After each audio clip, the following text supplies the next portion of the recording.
17 বছর পর কারামুক্ত বাবর।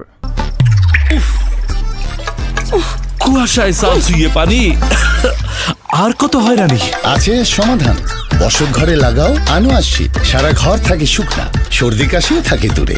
আনোয়ার শীট। সাবেক স্বরাষ্ট্র প্রতিমন্ত্রী লুৎফুজ্জামান বাবর কারামুক্ত হয়েছেন। দীর্ঘ 17 বছর ধরে কারাগারে বন্দী ছিলেন বিএনপির এই নেতা। বৃহস্পতিবার দুপুর 1:45টায় কেরানীগঞ্জের ঢাকা কেন্দ্রীয় কারাগার থেকে বের হন তিনি। বিষয়টি নিশ্চিত করেছেন উপমহাপরিদর্শক মোহাম্মদ জাহাঙ্গীর কবির। এর আগে মঙ্গলবার চট্টগ্রামে আলোচিত 10 ট্রাক অস্ত্র চোরাচালানের ঘটনায় আইনে করা পৃথক মামলায় যাবজ্জীবন কারাদণ্ডের দায় থেকে খালাস পান লুৎফুজ্জামান বাবর। বিচারপতি মোস্তফা জামান ইসলাম ও বিচারপতি নাসরিন আক্তারের সমন্বয়ে গঠিত হাইকোর্ট বেঞ্চ এ রায় ঘোষণা করে। এ রায়ের মাধ্যমে বাবর তার বিরুদ্ধে করা সব মামলা থেকে খালাস পান। ফলে বাবরের কারামুক্তিতে আর কোনো বাধা নেই।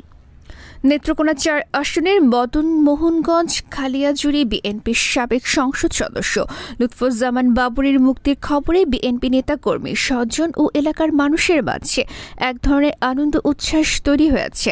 তার নির্বাচনী এলাকা ছাড়াও ময়মনসিংহ, নেত্রকোনায় অসংখ্য তরুণ নির্মাণ করা হয়েছে। নেতার মুক্তির খবরে এলাকা থেকে দলে দলে লোকজন ঢাকায় এসেছেন। কারামুক্তির পর কারা ফটক থেকে বাবরকে বরণ করার জন্য প্রস্তুতি নিয়েছেন তারা। ডেস্ক রিপোর্ট, গণমানুষের আওয়াজ।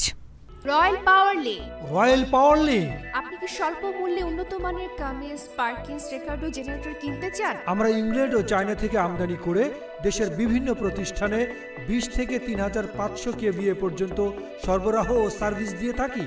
বিস্তারিত জানতে যোগাযোগ করুন রয়্যাল পাওয়ার লিঙ্ক। মোবাইল 01716120346। রয়্যাল পাওয়ার লিঙ্ক।